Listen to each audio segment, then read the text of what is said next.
Il y a deux enfants, Emma et Sam, avec leur chien Rocky, qui jouent dans l'atelier de leur grand-mère et ils tombent sur une pièce et cette pièce est malicieuse et dès qu'Emma la touche, ils se retrouvent projetés dans la Grèce antique.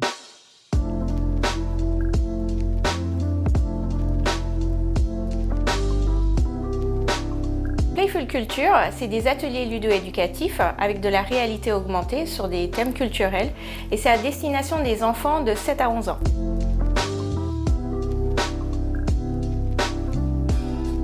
La réalité augmentée, c'est une technologie qui permet de s'immerger dans des univers différents sans avoir besoin d'un casque. Il suffit du coup d'une tablette par exemple et on voit la réalité augmentée au travers d'un filtre.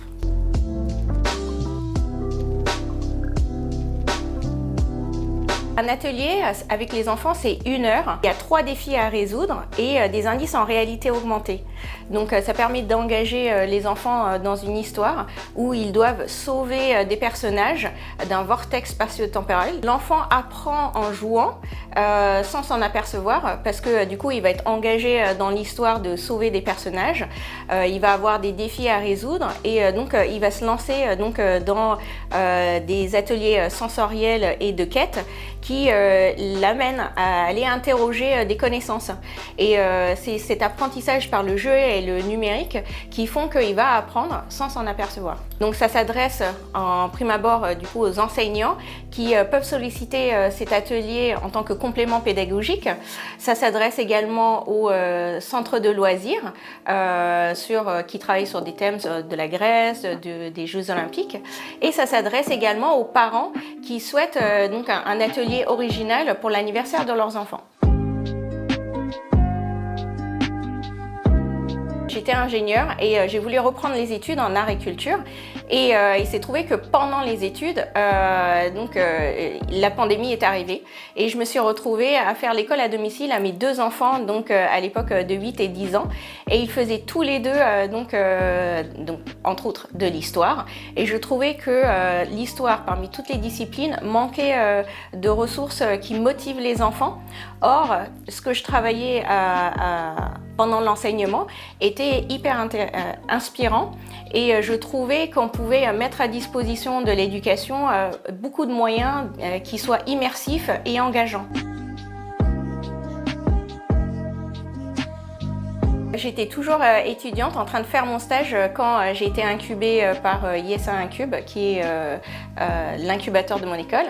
De fil en aiguille, je me suis inscrite en tant qu'étudiant entrepreneur et donc j'ai obtenu le statut et c'est comme ça que j'ai intégré tout le réseau Pépite qui est vraiment formidable. Et ça m'a permis d'échanger avec des experts, d'autres entrepreneurs qui avaient plus de bagages depuis plusieurs années, qui donnent du feedback en tant qu'alumni Pépite à ceux qui débutaient. C'était également l'opportunité vraiment incroyable d'être accompagnée par School Lab, qui est donc un programme Pépite Startup. Et de fil en aiguille, j'ai également gagné des prix, de la reconnaissance, que le projet était viable, que le projet avait de l'intérêt. Donc voilà.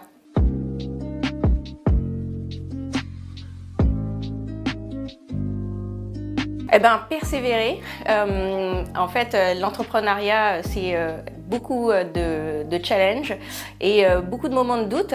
Il faut persévérer et ne pas hésiter à se remettre en question et d'aller chercher de l'aide. Ne pas hésiter à tendre la main, d'aller solliciter des recommandations, du feedback. Voilà les 2 recommandations que je donnerai aux étudiants entrepreneurs aujourd'hui.